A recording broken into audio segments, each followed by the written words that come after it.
want to welcome you all to the Fort Worth Sister Cities International Candidates Conversation. We're on stage with us today is going to be Maddie Parker, our third candidate who will be speaking to the members circle, and our chairman of the board, Becky Renfro Borbola. What we're going to do, let me set the stage for you, is I'm going to have a few comments to set up the meeting conversation with Maddie. And then during the conversation, we ask that any questions you may have, you put in the Q&A box at the bottom of your screen. Not the chat box, but there's a little, if you put your mouse over the bottom of your screen, you'll see the Q&A box. And at the very end of the presentation, we will try to get to all of those questions, but we don't always have enough time because we want to close this up at about 3:45. But when Maddie is finished talking, Becky will then ask some questions that our board of directors have come up with that we would like her opinion on. So sit back and enjoy the conversation. And let me start, Maddie, by thanking you for being here with us today. And I know you know all about Fort Worth Sister Cities as you have been serving as the chief of staff and working with Mayor Price on many of the projects that we have done throughout these last, I can't believe it's been 11 years now. But you do know that we've been the international relations arm of the city for almost 36 years now, managing the 9 sister cities around the world. What you may not know right now is that some other organizations in Fort Worth have stepped back a little bit from a global role. We, as an organization, feel like it's time to increase our presence in this arena. And we want to become a center for international relations for the city. Now, we think our value in this proposition is that we could serve as a preferred resource in international relations because of our long and deep standing relationships with international leaders, access to local, internationally focused resources, subject matter expertise and protocol, international relations and experiential global education, access to international networks, embassies, NGOs, the Department of State, committed cadre of volunteers. We're doing outcome-based programming supported by evaluation and research. And we have a long, long history, as I know you're well aware of, as being the best sister cities program in the nation. Now, let me get to the introduction of our next candidate, Maddie Parker. Maddie is the founding CEO of Fort Worth Cradle to Career and the Tarrant To and Through Partnership, which aims to ensure more students have the training needed to thrive in today's workforce. She spent 5 years as the chief of staff for the Fort Worth Mayor and City Council and serves on the board of directors for the Gatehouse's Legacy Early Learning Academy, Read Fort Worth, Operation Progress Fort Worth, and ACH Child and Family Services. Maddie graduated from the University of Texas at Austin with a Bachelor of Arts in Government and has a law degree from Texas A&M University School of Law, where she was awarded the McLean and Boulware Endowed Law Scholarship. Maddie, we welcome you here to speak to our membership, and I will turn the floor over to you. Making sure y'all can hear me okay. Yes. So I purposely turned my video off so you can see my intro picture there is David and I'm not even sure what year this was. If you zoom in really closely, it's fantastic. You can see David in full garb. I think he had high heel boots on that night, which is a lot of fun. I asked May when we first got on to check audio and video if they were going to bring that back. And I thought, you know, after COVID, it would be really nice to have something really fun to celebrate. So I'd be all for it, honestly. I'd even volunteer myself. I'm not sure David would be up for it, but I think you could talk him into it. So May, thank you for the gracious introduction. And I see participants are kind of jumping on. I know that 3 o'clock can be a busy time of day. First, want to just thank Sister Cities and your board of directors for the opportunity to have a conversation. I love that you're doing it this way because we've been part of a lot of forums. I'm sure all the mayoral candidates can attest. It is full speed right now. There's something constantly, and everybody has a different way of reaching their residents and constituents. So as May articulated, I served as chief of staff for Mayor Price and City Council for 5 years. I did finish my law degree at Texas Wesleyan before it was Texas A&M, practiced law at Harris Finley and Bogle, but really spent most of my career in state, federal, local politics, 17 years total, where I have really enjoyed being a behind the scenes problem solver on a variety of different topics across our community. But truly, this opportunity to run for mayor was new to me. It was not something I really saw on the horizon. I have loved being the CEO of Cradle to Career and Tarrant 2 and Through Partnership. But as the candidates started to emerge for mayor, several of which I knew likely would run, I just had a conversation with my husband, David, and with other community leaders to say, what do we think Fort Worth needs right now? What kind of leadership is really critical to move us forward as a community?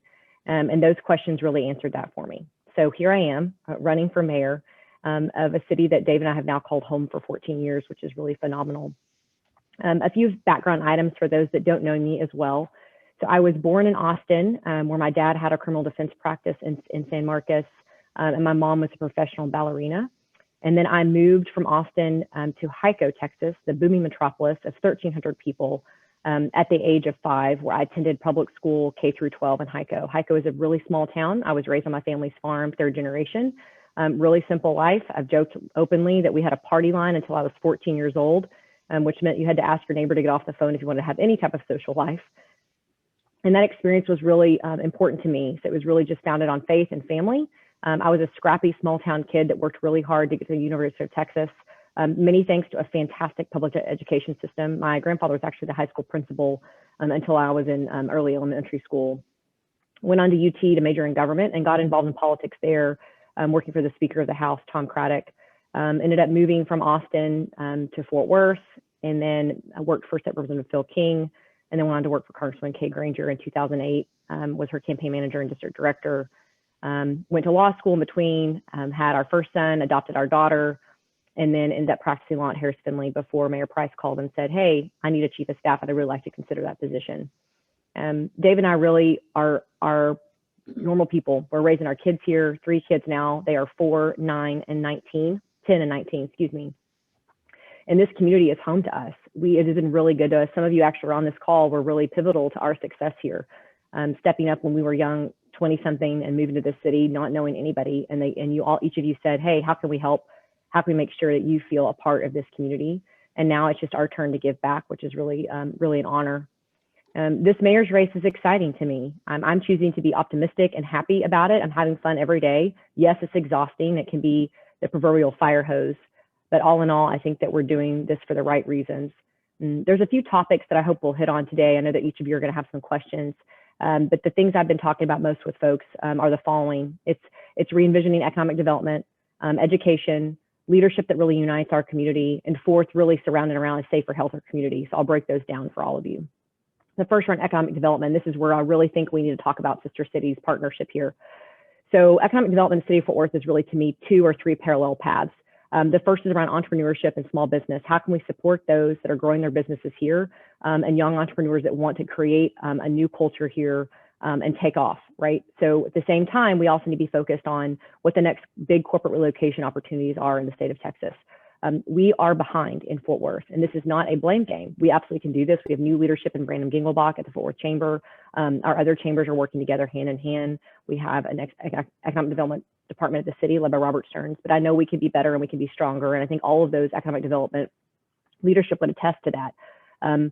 I know that in the last 8 to 9 weeks, there have been major corporate relocations to every Texas city but Fort Worth. And I just think we need a shared vision to across the country to really promote what this fine city is. And I know that Sister Cities is a huge part of that.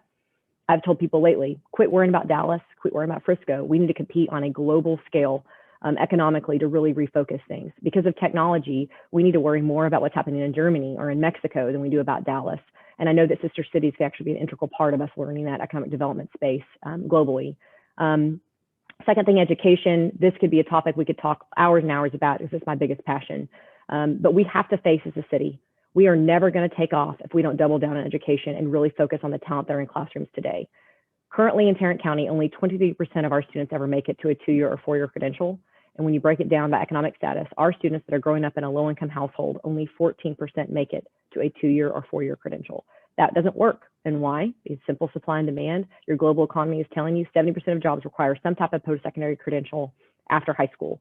We have to ensure that our students here in Tarrant County, most notably the 80,000 students that are within Fort Worth ISD, one of 16 districts that touch Fort Worth, are prepared for the economy tomorrow. That does not mean 4-year degree for everybody. We absolutely need to promote career opportunities, 2-year, 4-year trade schools. If you learned anything in this last snowpocalypse that we experienced, how many of us would have loved to have had a plumber in the family after what we went through? All jokes aside, those are fantastic careers that we absolutely need to promote for our students and continue to match. And it's also not just about post-secondary. So one of the things we started when I was in Mayor Price's office is really refocusing on what early childhood education looks like, quality early education, and bringing the business community to the table, because you simply cannot put enough high quality early education classrooms out in the community at a financially sustainable level from a public sector for government to fund. So we started Best Place for Kids and Best Place for Working Parents, which is now a national model. You're seeing it scale across the country. And why? Because it works. We brought employers, many of you included on this call today, to the table to say what family-friendly business practices are absolutely critical to the promotion of families in Fort Worth. We have the second highest percentage of families in Fort Worth, Texas, because people want to grow their families here, live here in our community. So we need to support them as such. And it's directly impacted to how our bottom line and how our economy runs. Lots more in education I could keep talking about. The third thing is leadership that unites us. This is a nonpartisan election for a reason. People will hear me talk a lot about that. It's no secret that I've worked for a lot of fantastic Republicans, many of them considered conservative, but you can absolutely be conservative and see the bigger picture here. As a city, we have to focus on bringing people together.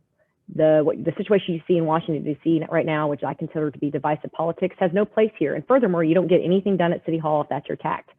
You have to have 5 votes, soon to be 7 with redistricting, on a variety of different issues every single Tuesday. And it is imperative that we work together on that.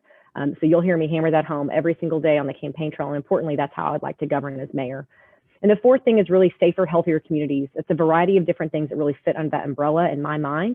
The first is a promotion of open space in our parks and trails, and ensuring that we're not overdeveloping our wonderful city, and that we have jewels like Trinity, like the Trinity Park, Broadcast Hill, and others across this community to ensure and streams and valleys, all of these things working together that really make Fort Worth a destination for a place to live, work, and play. The second is on our neighborhood improvement strategy. Those things started in 2017 with the Stop 6 neighborhood, a certain allotment of property tax dollars put towards revitalizing specific neighborhoods based on data, based on equity. Those initiatives are working, and you're seeing reinvestment happen. We have to double down there. I'd like to see us put more money into that program to ensure we're reaching more neighborhoods that need us. The third is in policing, and I know we may get to that question today, or may get some in the chat. I am very proud to have the Police Association endorsement.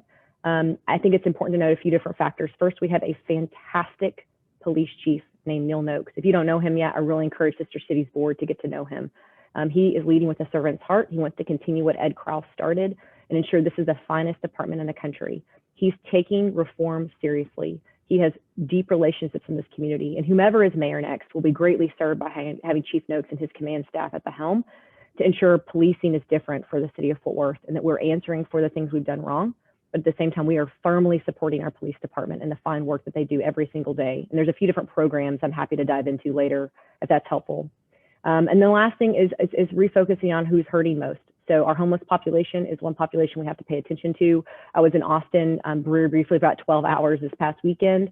And if you drive around Austin, you can see firmly what happens when you don't pay attention from a policy perspective.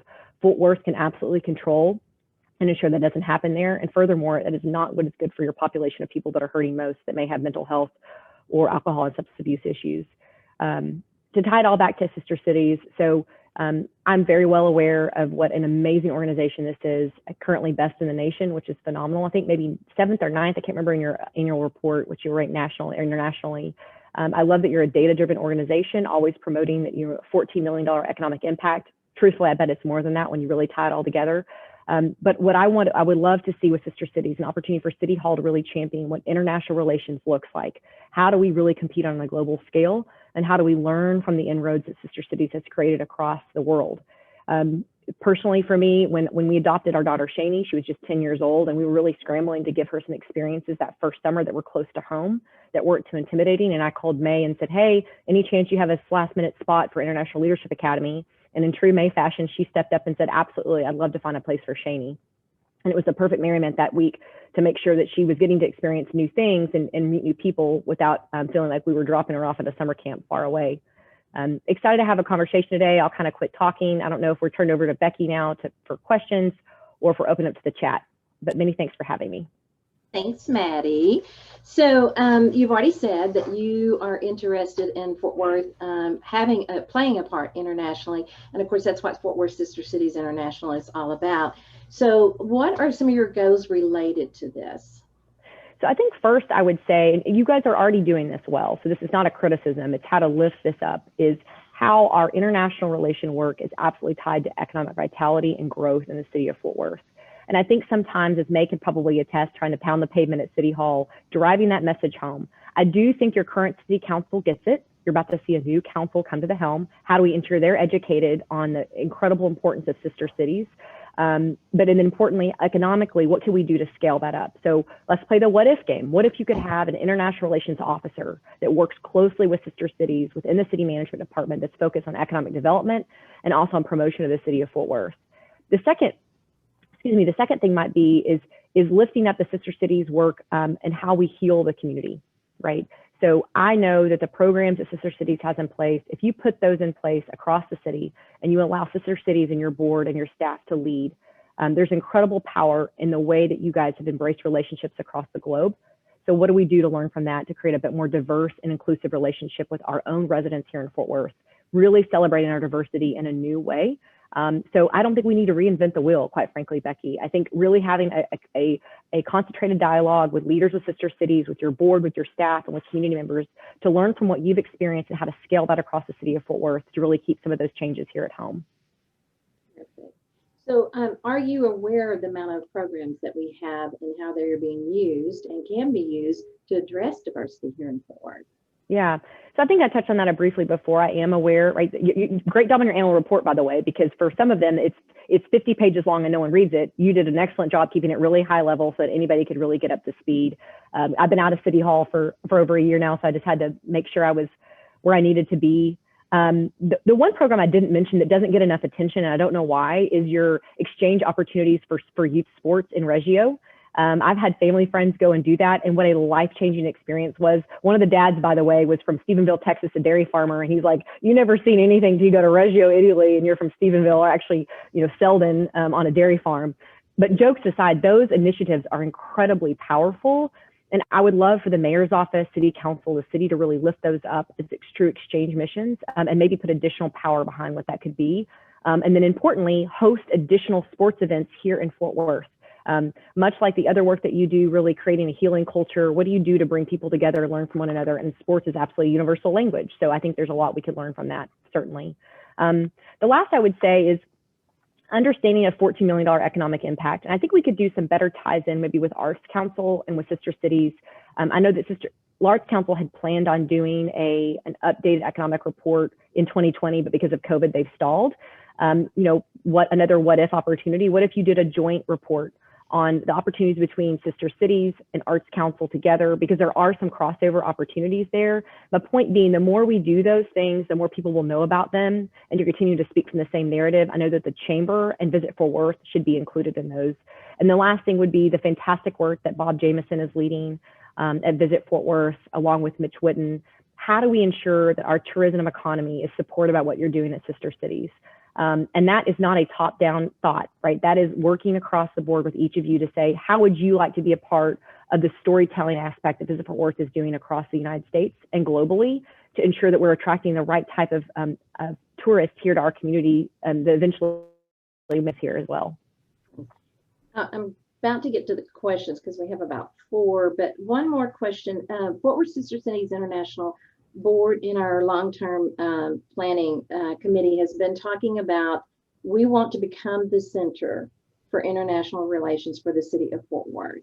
And so what things should we consider that would advance your agenda for the city? So one thing is going to maybe sound off the wall, but because we are moving into a new city hall, you do create a new opportunity to elevate certain programming or aspects of things we want. And I think Sister Cities and an international relations office needs to be a part of that, putting them alongside other high-level city officials so that they are present all the time, working together and bringing people to collaborate. If there's anything we've learned in COVID, while we appreciate the opportunity to Zoom like this and work together remotely, I, for one, miss those run-ins in the office, those opportunities to say, hey, May, I need you in this meeting really quickly. There's just some thought process here we need to go through. And importantly, I think that will also trickle down to your other city departments and city employees to ensure we're doing the right storytelling together and learning from one another, that collaboration that's honestly been difficult for multiple departments, not just Sister Cities, because of the way City Hall is structured. Everybody feels very siloed. So I'm excited about the opportunity in this new City Hall to ensure we're all working together in a better way. And lastly, I would say, I know in the past we've come through a lot of very difficult budget seasons, right? And I know that Sister Cities, I think Dave and I were part of a campaign early on when the budget was cut completely. And so what I'd like to do is to be forward thinking, right? And there are opportunities for funding. And while we have got to be very, very good stewards of all tax dollars and any additional investment we're receiving from the federal government, both the original CARES Act funding and the potential for around $185 million in additional money from the federal government. The question is, looking closely at those potential funding mechanisms, this additional federal stimulus, to ask the question, is there money there we could invest into Sister Cities or an international office that would pay dividends down the road, right? I think of it as basic city infrastructure. If you're investing right in an international office and really utilizing it in the right way, that is the right investment opportunity, in my opinion. And we need to do that closely with multiple other initiatives as well. And I think I'm reminded, honestly, Becky, because I see Mrs. Renfro's behind you, companies like Mrs. Renfro's is the prime example of how international diplomacy, that global touch, is absolutely a direct bottom line, positive for a company like Mrs. Renfro's, right? And no one can tell that story better than your company. I think there are a lot of other stories across the city of Fort Worth that we should be telling loud and clear. And I think that could absolutely come through that international office at the city of Fort Worth. That would be nice. Thank you. Okay, so let me go to the Q&A. So in general, what is your opinion about a city's Sister Cities programs being litmus test to international relocation? Can you see the questions, Maddie? I'm reading it now, yes. Yeah, international the city's capacity for inclusion, diversity, and equality. So a great question, Mary. Hopefully, I know she had to jump off. She may not have gotten to hear the answer to this one. But I think it's all interconnected, as I think I've articulated here today, that an international relocation entity. So if you take the opportunity, and I mentioned this earlier, quit focusing on Dallas, focus globally. So if you have opportunity to move a business internationally to the city of Fort Worth, or put a new United States headquarters in the city of Fort Worth, who better to help you tell that story? Who better to help you open up and show the rich diversity that we have here in the community than Sister Cities International? Importantly, we also now have a new office of diversity inclusion led by Christina Brooks, who is a real dynamo. If you haven't met her yet, you should. Interconnecting what her goals are for diversity inclusion along with Sister Cities. And pardon me if you've already started working on that, but I know that COVID has been disruptive, so it's probably been harder to collaborate where possible. But that should absolutely be a priority immediately as soon as we're all together again, to align goals where possible. Because I think any diversity inclusion effort, we have to put a mind on what international diversity looks like, and understanding the importance of a diverse and inclusive community. And especially if we're going to really tamp down what I consider to be this hate rhetoric that's probably spawned off of social media. If you watch what happened in Atlanta with Asian hate crimes, I had a text exchange yesterday with Carlo Capola about that topic, because I found what he posted to be so profound. I think all of these really, really hard issues we're facing as a country, I know that we can lean on expertise from Sister Cities to help us see through that and better educate our city and our citizens to be better than that.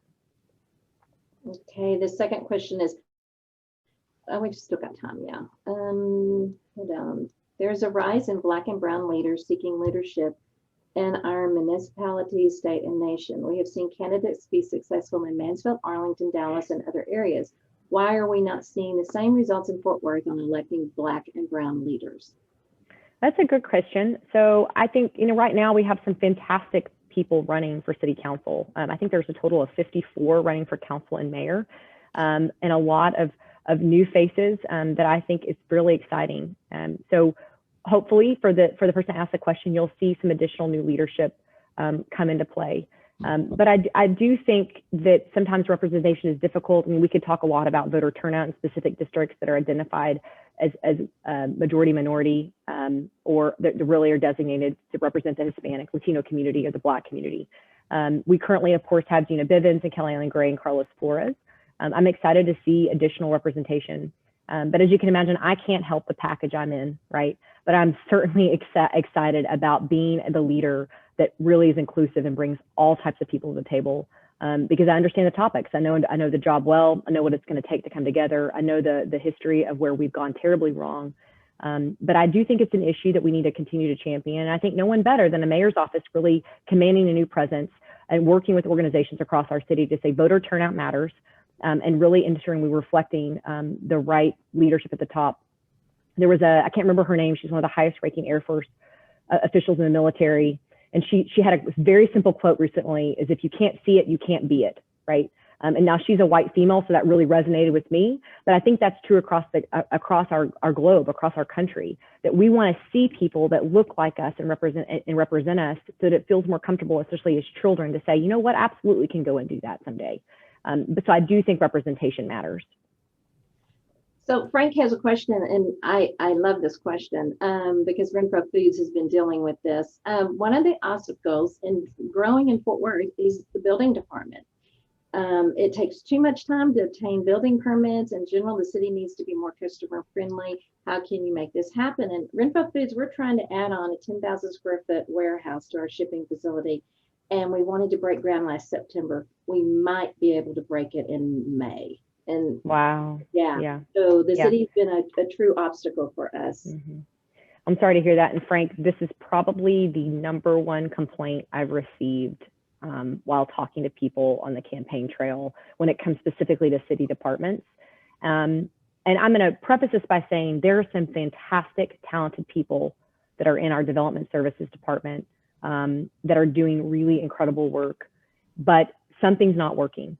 And I think for one, this objective to be client focused, customer focused, right? Just like all of you are in your businesses, that has to be a culture shift that we make within City Hall. I've said this for years, even when I was a staff member, that the environment that people work in matters, and that right now your planning department is in the basement of City Hall, and it is really difficult. Everybody is siloed. You have multiple departments that probably pertain to the permit, Becky, that you're referring to. We have to create a better system. I know that there are folks at City Hall led by Dana Bergdorf that are working very hard in this space, but it will require a mayor to roll up their sleeves and really push the envelope and not stop until folks like Becky and Frank say, you know what you just did is working, right? Better customer service, I get an answer immediately. Because unfortunately, what you're hearing is folks that can choose to do business elsewhere do. They do go to Frisco or to Dallas because they're having a better experience. And despite all the best efforts within City Hall, something's not working. We need a fresh outlook to really push. Unfortunately, you can have a much better experience going to get chicken nuggets at Chick-fil-A or the Disney World experience. I'm being facetious, but actually honest. Why not bring that same customer-friendly atmosphere and focus into City Hall to ensure that we are client-facing? Okay, Veronica Law asked, you said you see the value in Fort Worth sister cities, so would you support increasing the city's contribution to its budget so that it can better help you carry out the city's goal to be global?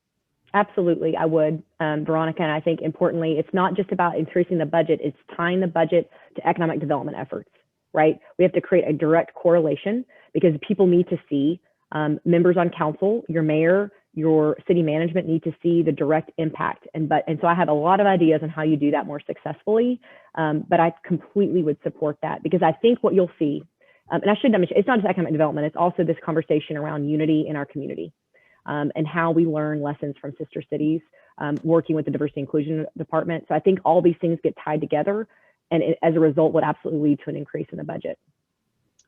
Right. And so far, our last question, if you look ahead 5 years and you're sitting on a plane heading to one of our sister cities, how would you envision your conversation with your seatmate describing Fort Worth?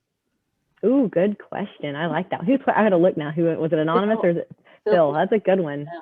We have to remember that one. So let's be aspirational, right? So we have always struggled for some reason about being Cowtown, and how we grow up from that. I love the work again that Visit Fort Worth is doing, that where the West begins. I think that resonates in a new way. But I want people to understand, if you're sitting next to your seatmate, did you know about Fort Worth, right? Do you understand what's possible? That you've got a technology hub where businesses, entrepreneurs want to grow their businesses, but at the same time, you can be in the Fort Worth stockyards within 5 minutes and experience, Western culture and heritage that is unmarked like any other. You have a vibrant cultural scene. You have a hotel for any type of person to stay in. And importantly, we are attracting and retaining top talent. We are treating students with respect. And that motto, which I've had, which is student success is our success. No more pointing the fingers about those are those kids. Those are our kids. All these things tie together about the vision for the city of Fort Worth and really what can happen in this community.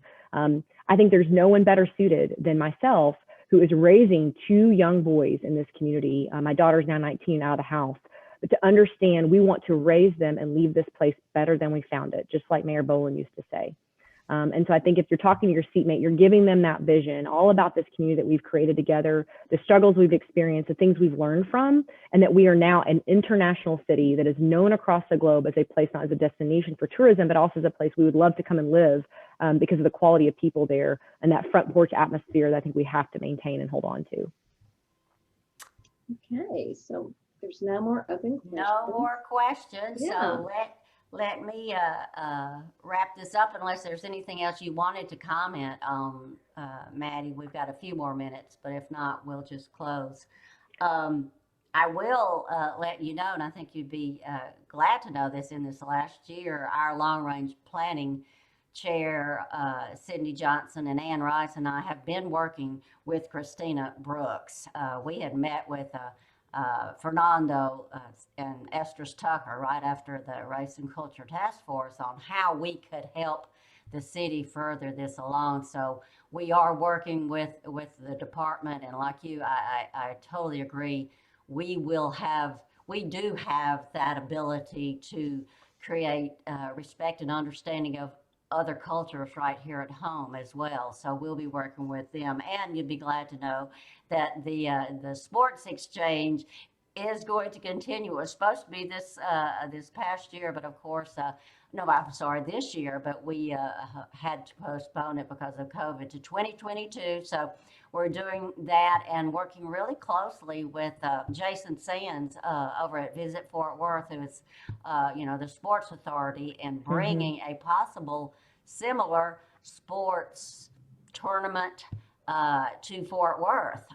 That's great. To try to do it every 3 years, one in Italy, one in South Africa, and then one in Fort Worth, and expand that as we move forward. So we're just delighted to hear about the new even possibility of more fields and things in a sports complex. I think that'll just increase that activity a whole lot. And I am absolutely eager to work with you or whomever is mayor on increasing our support for sure. And I think as you said, that tying that into the economic, not economic development per se, but as a partner, that's absolutely the way to do it. So thank you so much for being with us today. You, as everyone can tell, Maddie knows a lot about Sister Cities, having been a volunteer prior to even being chief of staff at City Hall. And she understands the value of international relations, as you heard her speak.